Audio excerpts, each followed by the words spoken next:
I have only ever played one Halo game.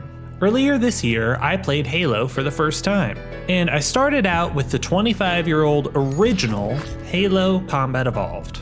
I do intend on playing through the entire series, but I realized I have a unique opportunity right now. I know there's a bunch more Halo games, so through the power of memes and just general cultural osmosis, I know a few plot points. Let's play Connect the Dots. I'm going to use my knowledge of Halo Combat Evolved, its novelization, and popular memes to guess what the entire plotline of the Halo saga is. The further we get from Halo CE, this'll inevitably just evolve into speculation and fanfiction, but let's have some fun along the way. Alright, let's start from the beginning. I know two things about what comes before Halo CE.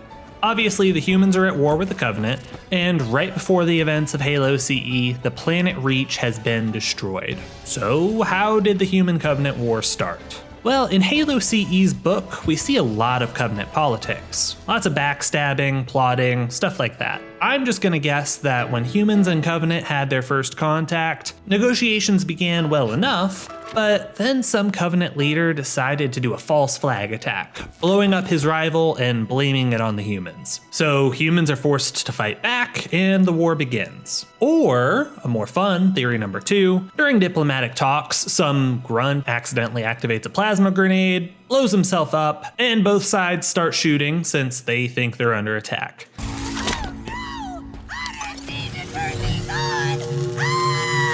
Second theory is more fun, so let's go with that one.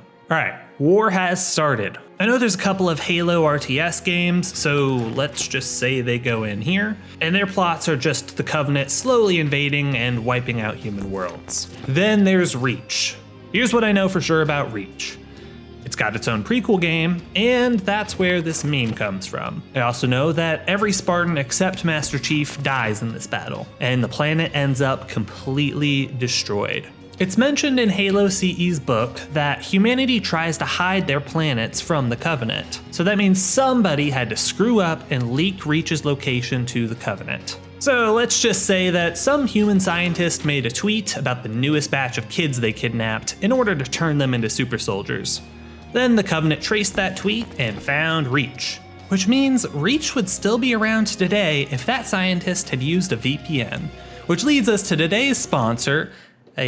Just kidding, I don't get sponsors. Anywho, the Covenant invade Reach. They are valiantly held at bay by the UNSC Marines and the other 116 Spartans that humanity has. The Spartans fight and fight to the point where the Covenant just rage quit and Death Star the whole planet. Now we get to Halo Combat Evolved. I ain't going through this one. I played this game and read its book and made a whole video all about it. Seriously though, please give that video a watch. It's my favorite thing I have ever made. It goes through the entire game and book 25 years after their original release from the perspective of someone who had never played Halo before. At the end of Halo CE, Master Chief and Cortana blow up the Halo ring. It's implied that Chief and Cortana are the only survivors. The Flood, the Covenant, and every other human on the ring are all dead. But I know for sure that isn't actually the case. Sergeant Johnson somehow survives. I have no idea how Johnson lived. I'm guessing that his incredible charisma just gave him enough plot armor that he rivals a named 40k Ultramarine. Oh, I know what the ladies like. I also know that the Flood survived because I've seen this photo hanging around. So let's just say that Sergeant Johnson stumbled into a Forerunner teleporter somewhere on the ring, and a Flood infection form escaped along with him. Sergeant Johnson gets to some human settlement somewhere and hitches a ride on a ship bound for Halo 2. But now we're left with a problem. A big problem. If the Flood actually made it off the Halo ring and are free in the galaxy somewhere, how the heck does the galaxy survive? If the Flood escaped the ring, then it's over. It is so incredibly over for the whole galaxy. The Flood, as described in Halo CE's book, is a horrifying, eldritch abomination zombie virus. It's hyper intelligent, and it steals knowledge from everyone it consumes. If it infects just one genius human scientist and one Covenant scientist, it's now the most technologically advanced force in the galaxy, on top of being an unstoppable wall of flesh. Seriously, just one planet of biomass and a few intelligent people, and the Flood is simply unstoppable. I now see no way for humanity to survive, other than doing what the Forerunners did and activating the Halo rings. Hey, just cutting in, this is editor Fancy Phoenix. I'm almost done editing this video, but I just noticed a pretty massive flaw with the whole premise of my timeline of the events of Halo 2 and 3. I wrote this script under the assumption that the Halo rings destroy all life outside the rings, including the Flood, but Halo doesn't kill Flood, it kills their food. Look, I've played Halo CE, I've read its book, and I've made 2 videos that both include that soundbite from Cortana, and somehow I still managed to screw up that detail when I wrote the script for this video. I don't want to rewrite it and re-record the video, so let's just say that Cortana added some code to the Halo installations that allows them to kill Flood now.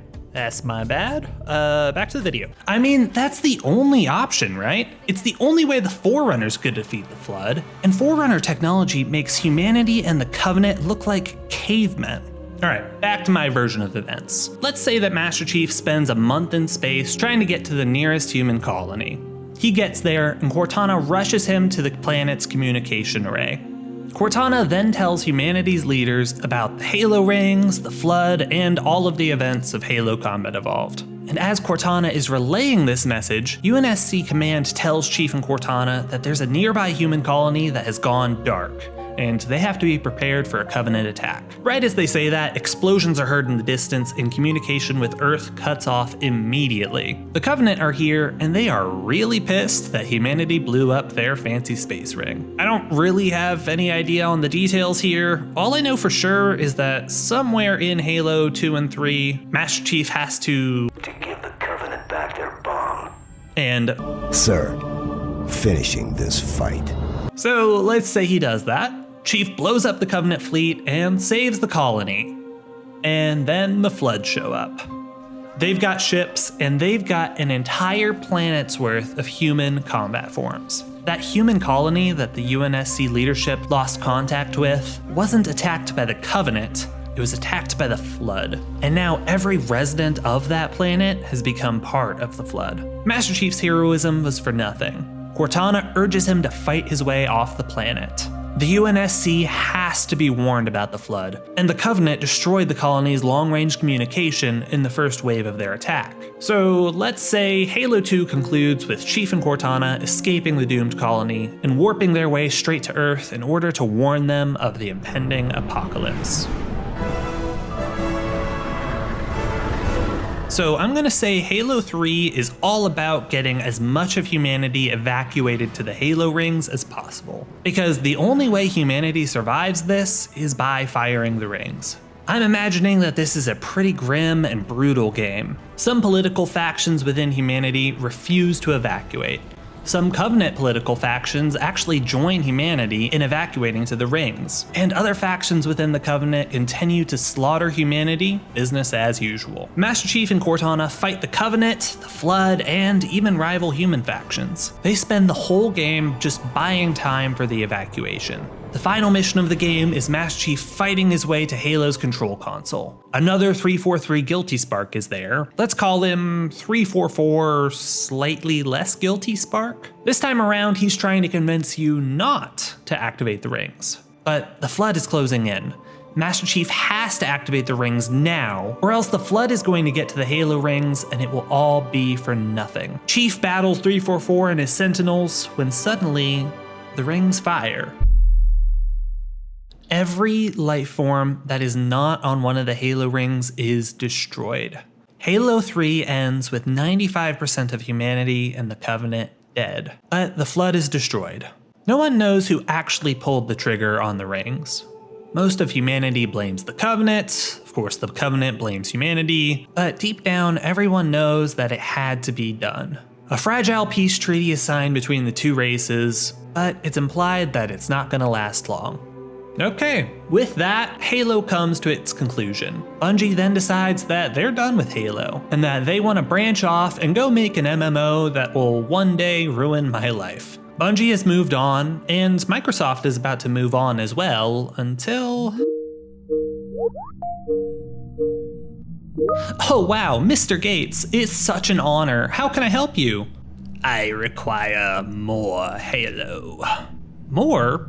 But Bungie left, and the story is over. More Halo. Okay, I guess we can just make a new studio for the Halo games? We'll do our best, Mr. Gates. And get rid of Cortana's clothes. What? Okay, I gotta be honest with y'all, I got no clue what happens from here. I know that there's some orange guys, and I know at some point that there's a fight between Master Chief and another Spartan. I know about this fight because everyone clowned on it so much. So my fanfic version of this is that the other Spartan, who I'm gonna call James 118, was a character that Master Chief mentored throughout Halo 2 and 3. But then his family was killed when the rings were fired. Between Halo 3 and 4, humanity and the Covenant have come to a consensus and blame Master Chief for firing the rings. Chief denies it, but ultimately he is shunned into exile. So now James 118 decides that he needs to hunt down his former mentor and make him answer for his crimes. I bet you every Halo fan was expecting the big battle between John 117 and James 118 to go something like this. But instead, everyone was let down when it was more like this. Anger is not the way of a Jedi! And the whole Halo community hated it so much that even I heard all about it, and I never played a Halo game until this year. I'm gonna say that the final twist in Halo 4 and 5 is that it was Cortana who fired the Halo rings. She calculated the exact right moment that it had to be done, and she calculated that Master Chief was going to hesitate just a little bit too long. Despite making what she thought was the right choice, she's been so guilt-ridden by her choice that she's gone a little bit crazy, and she becomes the main antagonist for a little while. Chief and James 118 team up again, and they find a way to take down Cortana and somehow cure her of her madness. Maybe let's say that the madness was some flood disease that can infect AIs or something. I doubt my version of Halo 4 and 5 are anywhere near correct, but I know that Cortana becomes the main bad guy for a little while, but then I also know that she's back to being a good guy in Halo Infinite. Speaking of,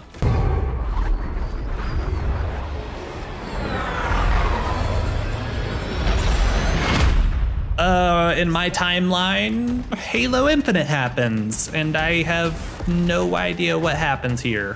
There's a monkey guy, and Master Chief is Spider-Man now. Oh, and Cortana put a shirt on. I'm just gonna assume that the story wasn't that interesting because they haven't made a new Halo game since, and the only announced Halo game is a remake.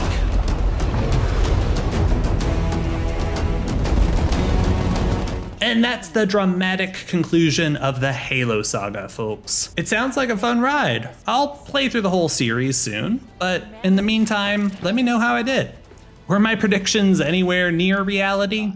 Obviously, some of those plot points were made up and played for comedy, but I was genuinely doing my best to connect the dots for some of those. The original Halo book and game hold up very well to this day, and I know that there are at least a few more Halo games that people absolutely adore. If you're still watching this video, please give my Halo CE video a watch. It's my favorite video I've ever made, and if you're a Halo fan, I'm sure you're gonna love it. This is a really small YouTube channel, so every view, every like, and every comment and share all mean so much to me. Thanks again for watching. Hopefully, I'll see you again soon.